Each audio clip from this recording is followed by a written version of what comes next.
Hello, hello, hello. MJ Clay, Broker Realtor Care Properties, coming to you this evening. And as promised, in the month of August, every week I'm going to be bringing you content specific to the home buying process. This content is great for anybody who is looking to buy a home, move up, downgrade, any type of real estate move of that nature.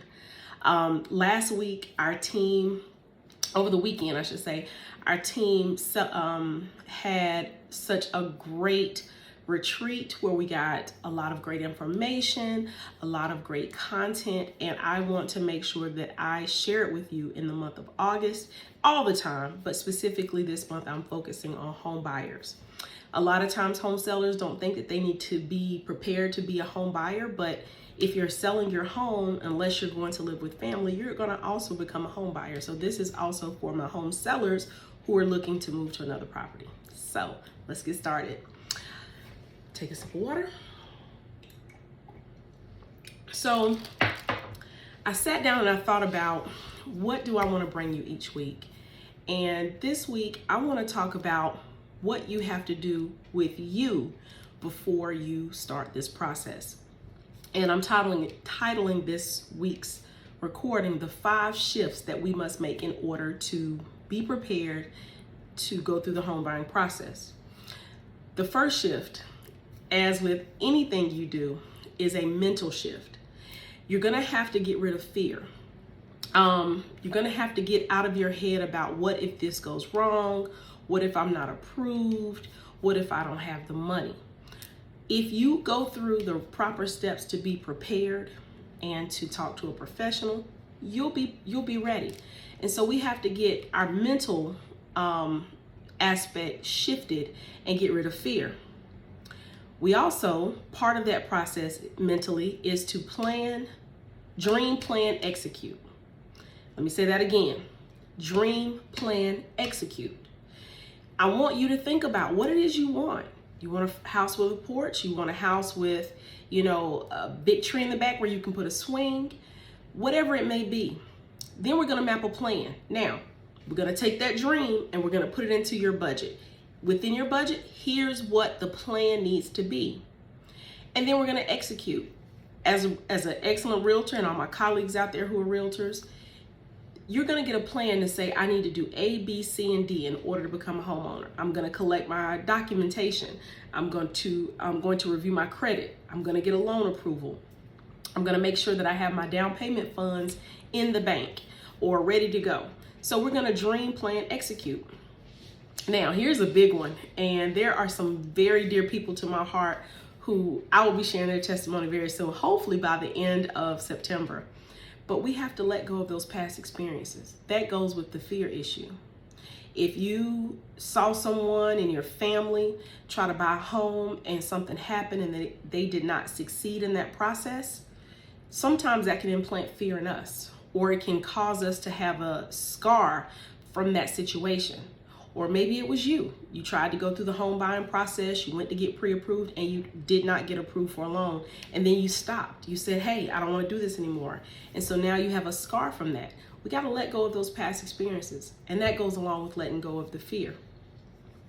And then finally, we have to be realistic, okay? You probably are going to have a give and take. So when you're making that dream list of things, you're gonna have a few must-haves, a few nice-to-haves, and a few, it doesn't really matter to me. Normally those things are like the number of bedrooms, bathrooms, things of that nature. So I'm just gonna recap on the mental shift. We're gonna get rid of fear. We're gonna let go of past experiences. We're gonna dream, plan, execute, and we're gonna be realistic. So that's shift 1, okay? Shift 2, we're gonna stop trying to be a superhero. I cannot tell you how many times I speak to potential clients who are they are in the home buying process or pursuing home buying, but they've co-signed on a loan for someone, or they're carrying someone's insurance or paying back someone else's medical bills, or they have adult children that they're paying rent for those children, or they just a number of things. Those things of us trying to help others, I have the biggest heart in the world. My husband will tell you I will give everything away. But at the end of the day, you cannot serve others until you serve yourself. It's the analogy of when you're flying and they say, put your life jacket on first. I have to have a home first before I can help anyone. So when we start that process, we have to shift our mindset from trying to be the superhero in every situation. There's going to be some situations you're going to have to say, you know what? Right now I'm in the home buying process and I can't do it. Next, within that stop being a superhero, I know you think you know a lot. I know you talk to your sister's cousin, husband, boyfriend, and he knows a lot, and then he asks somebody, but we have to start consulting the professionals.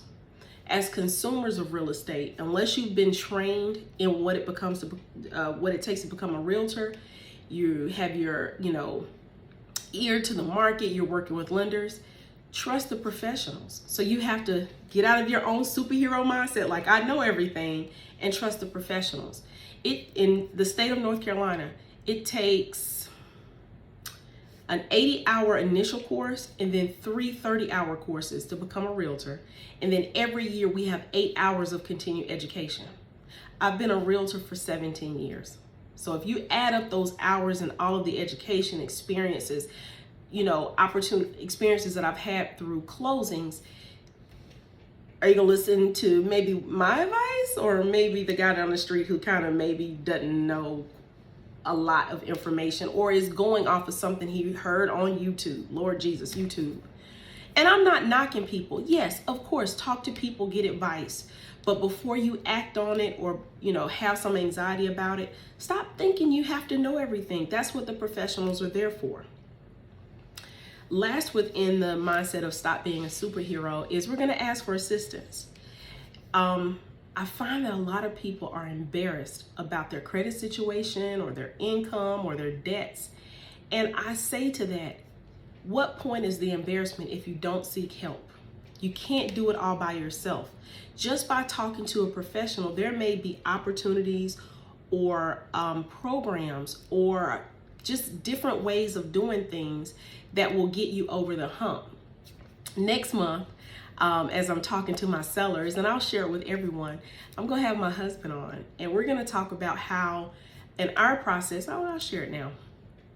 In our process, when we were moving from our prior home to our current home,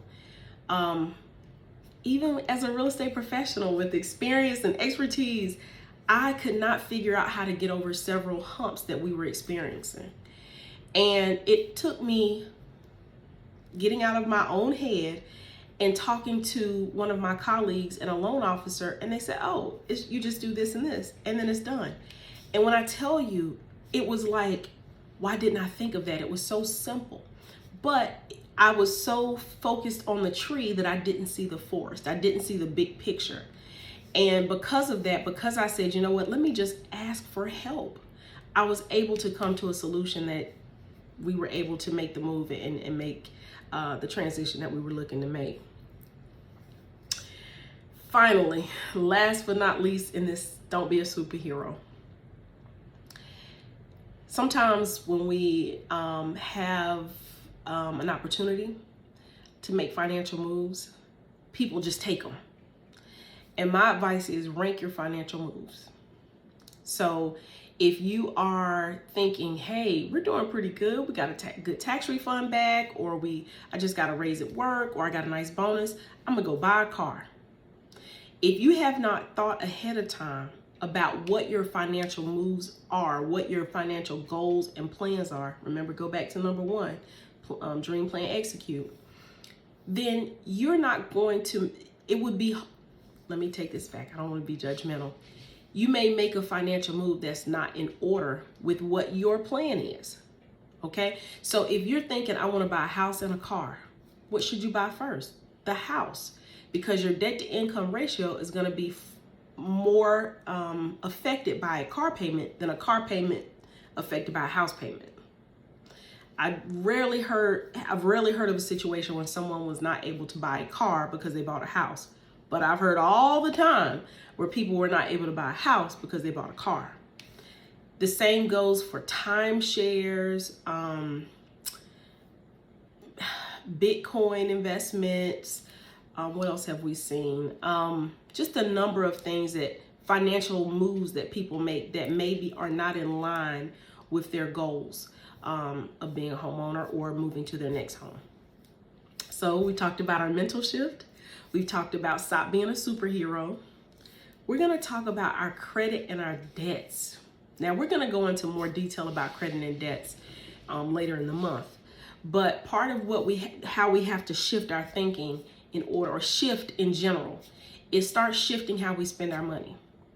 Right now, you hear a lot of talk in the news about inflation and increased prices. If you've been grocery shopping lately, you've probably seen that the price of groceries has gone up significantly. So one of the things that you can do is you can determine your own inflation rate. How much have my own personal expenses increased over the last few months? In order to do that, I recommend you go back to this time last year, pull up the average grocery bill you spent in July. You can look at your bank statement and say, okay, I spent this amount at Food Line or Harris Teeter or wherever, and then compare it to this year.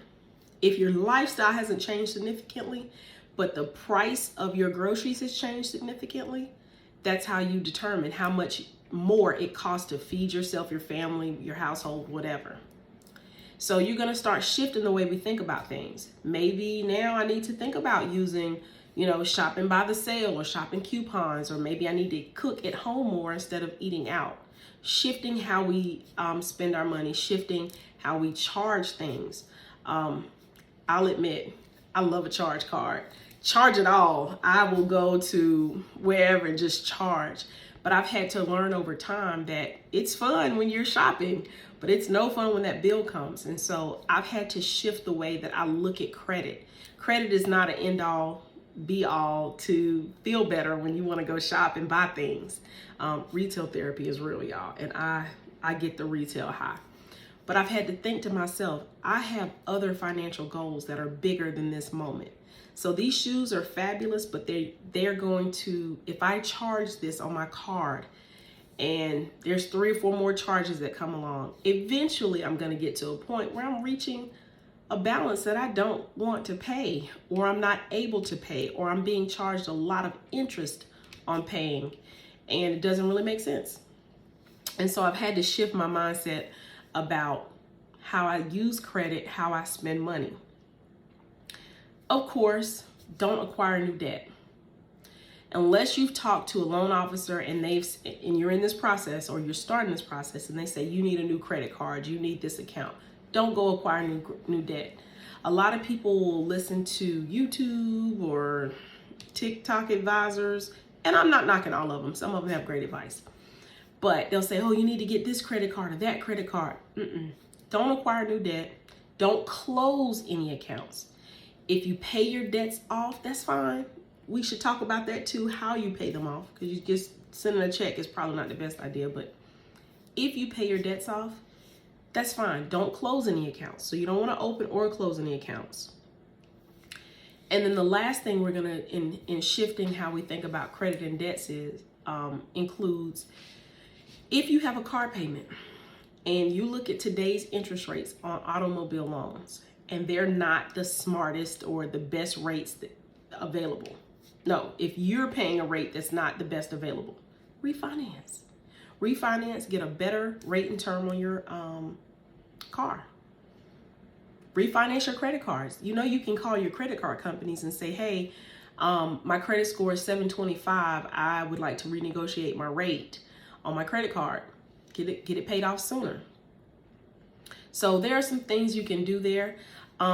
Many people, last thing in this category I'm going to talk about is many people decide, while I'm saving for a home, I'm going to move in with family. And I'm going to save my money so that I don't have a problem with down payment. I have several clients who have sacrificed and lived on someone's sofa, or lived in, accommodations that maybe were not as grand as they were accustomed to. But they did it because they had a goal. And they said, you know what, I'm going to make this temporary sacrifice for my permanent goal. And so they were able to shift how they spent their money, how they used their credit, and how they acquired debt in order to meet the dreams and goals that they had as far as home ownership was concerned. Fourth category, we're going to talk about income. So we've talked about mental, stop being a superhero, credits and debts. Fourth is income. Now, income, right? You get your paycheck, you are self-employed, you know what your cash flow is. Most people have a pretty good grip on what their income is. But what they don't think about is, do I need to make more income? Sometimes it might be necessary to get a part-time or a gig job or something where you can add to your savings, or you can increase your income so that you can afford what it is you want to buy, or you can save in order to have down payment, closing costs, whatever it may be. I recommend that everyone, before you start the home buying process, do a real life budget. And I'm going to put in the link below, I'm going to put a link to a real life budget. And it should include everything you pay every month. If you go get your hair done and your nails done, and that's mandatory, put it in the budget. If you subscribe to one of these clothing box services, and that's something that you want to keep up, put it in the budget. There's a lot of financial gurus out there that say, cut everything, trim all the fat out your budget, take all the fun stuff out. And my thing is, that's harder to maintain for a lot of people. I'm going to get my hair done. I'm going to get my nails done, period, point blank. So I'm going to have to figure out, that's always been my mindset. I'm going to have to figure out where that money's going to come from, where I need to, make some additional income. There's a lot of opportunities. We're in a gig economy now. And so there's a lot of opportunities to increase your income if you need to. But when your credit is pulled, or your income is assessed by a lender, they're only looking at the debts that appear on your credit. Anybody who is a parent out there knows that paying daycare is like another mortgage. So if you have children in daycare, that's a real life expense you should put in your real life budget, so that when you assess, this is the real life amount I can afford to pay every month for my home, and it shouldn't be the maximum, it should give you a little room. You want to make sure you've included all of those real life expenses. I know you've heard the term house poor, where someone buys this grand house and they have nothing in it. They can't afford to do anything. They can't go on vacation. They can't eat out. They can't do anything. They're house poor. They have a house, but they don't have any other enjoyment. That's not the goal. The goal, in my opinion, the goal should be to be house happy. You want to be in a house that you're happy to come to, and you don't feel like you're just working for your house every day. You want to be, I would recommend that you consider finding a budget price point that feels comfortable.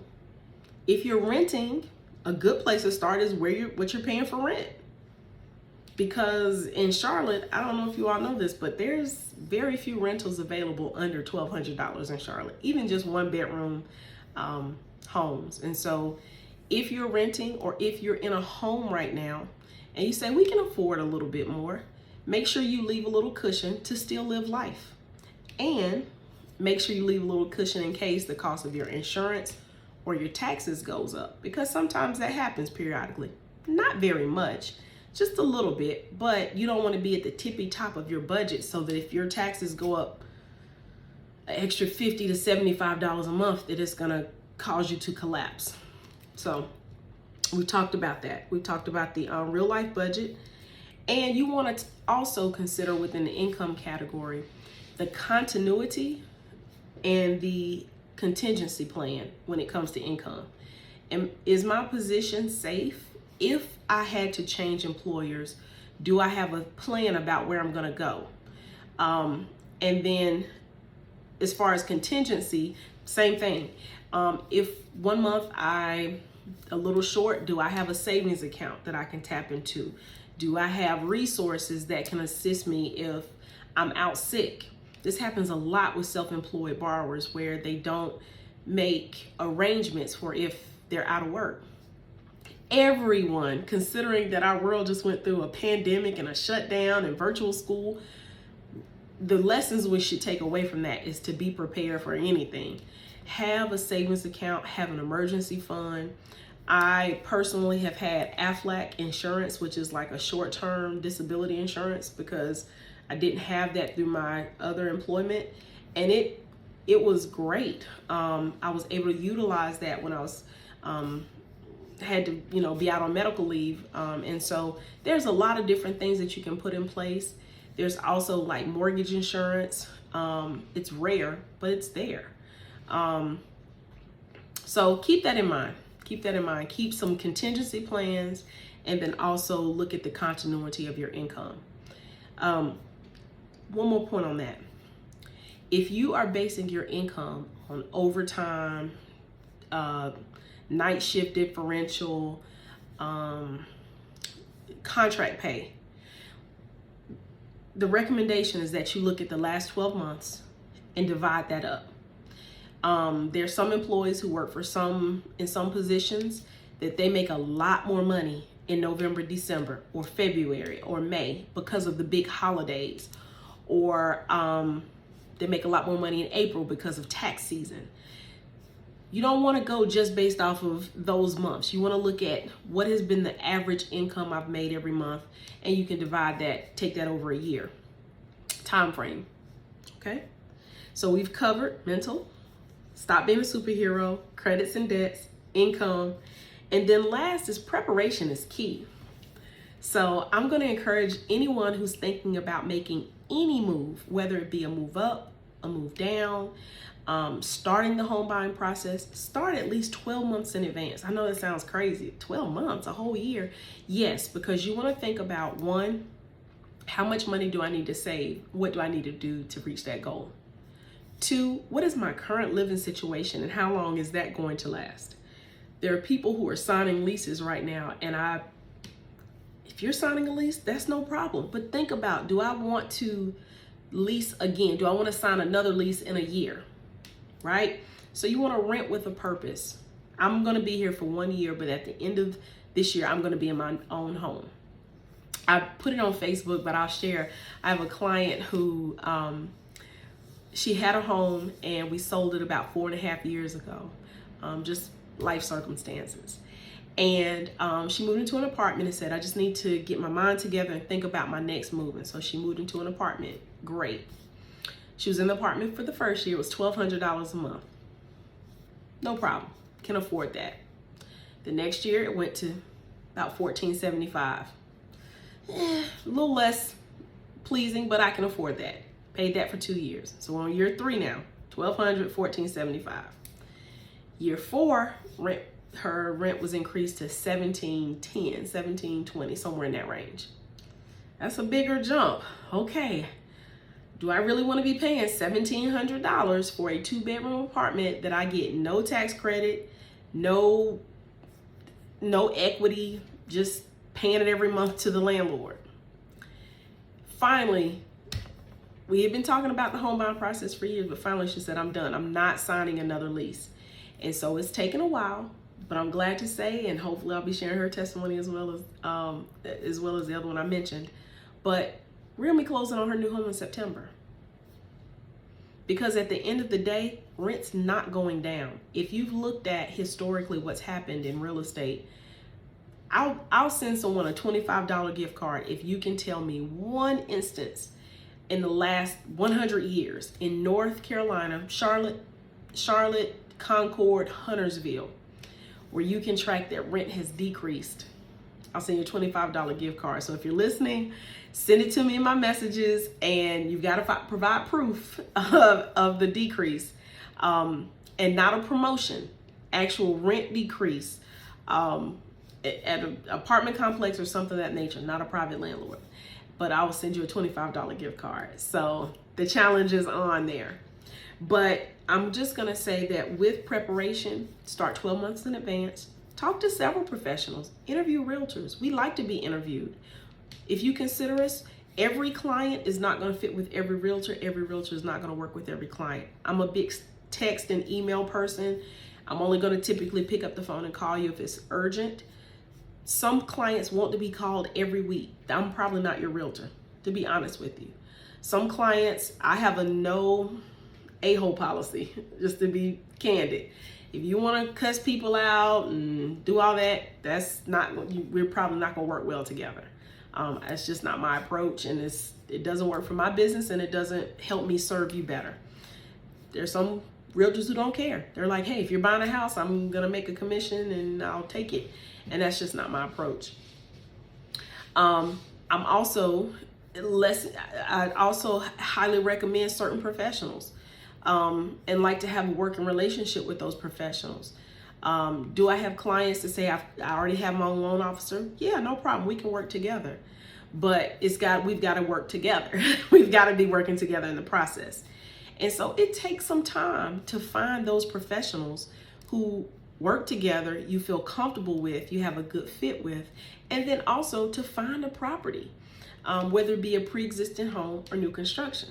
Y'all know I'm a new construction specialist, and new construction takes some time. Unless you're buying a home that's already finished, it takes some time to go through that process. And so you want to prepare and give yourself plenty of time and not be in panic mode. I'm sure every realtor I know can attest to the fact that we get these panic calls of people calling and saying, my lease expires in 2 months. Help me. What can I do? Or my lease expires, even worse, my lease expires in 30 days. Can I buy a house in 30 days?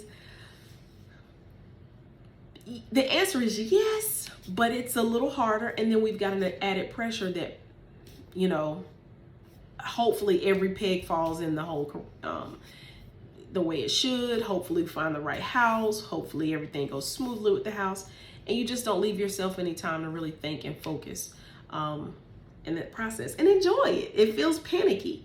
And so if you prepare, if you map out and say, okay, in April of 2023, I want to be a homeowner. Okay, we're gonna start talking probably now. This is a good time to start talking. And so we can map a plan. Here's what should be happening in the first 3 months. Here's what should be happening, you know, as we go along. Tell me what you're looking for. Here's how we find it. So I've shared some great tips with you. I'm going to recap. 5 shifts we have to make when we're going to start the home buying process. A mental shift, get rid of fear, let go of past experiences. We're going to dream plan, execute, and then we're going to be realistic. Stop being a superhero. You cannot save everyone. You can't be the only person with good credit, co-signing and paying for everything and everybody, because then you may put yourself in a situation where you can't afford to take care of you. Also, don't think you have to do it alone or that you have to know everything. Consult professionals and ask for assistance. You know, that you don't have to be the superhero. Then we're going to look at our credits and our debts. We're going to reassess all of that. One thing I didn't mention, I'll go back, is if you have car insurance or homeowners insurance, every 2 to 3 years, just call your insurance provider up and have them rerun your quotes. You'd be surprised how often your insurance can go down based upon changes, just a number of things that could change. So that's another place where you can kind of look at your debts and determine, like, my monthly expenses, where I can massage some numbers and add some income. But we're going to assess our debts. We're going to reassess how we're spending money. We're going to do a real life budget, and we're going to keep our credit as high as possible. I'm also going to put a link below to a credit monitoring service where you can monitor your credit. That is something I always recommend clients do. Monitor your credit, not just in the home buying process, but period, to make sure that things are being accurately reported on your credit, and that you're not trying to panic and clean up your credit the month we're trying to close.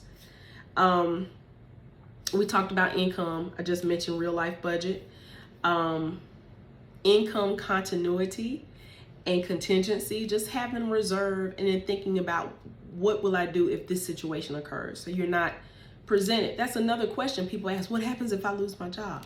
Well, what if you lose your job and you're in an apartment? Your apartment's not going to work with you. They don't care. Your lender may work with you a little bit and give you a little extra time. And then last but not least, preparation is key. Be prepared and start this process early. It is never too early to call a realtor. I always say start with your realtor, because your realtor is going to give you the recommendations for loan officers, mortgage, insurance brokers, builders, contractors, all of that. And interview all of these professionals. Interview your realtors, and then, you know, make a decision about the professionals that they recommend. So I hope you have found this to be beneficial. I sincerely appreciate your time, and I look forward to talking with you next week. MJ Clay, broker realtor with Carrot Properties. Have a good night.